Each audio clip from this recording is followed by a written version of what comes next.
tena eo anatin'ny misandraiky.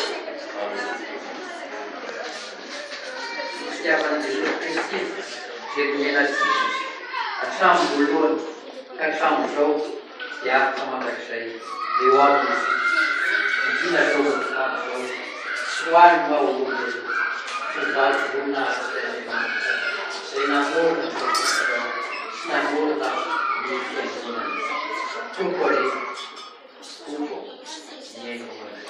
Amen.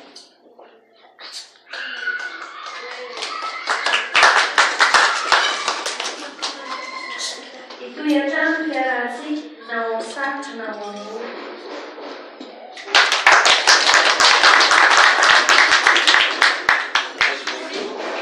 amboa.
Encore une fois, je vous invite à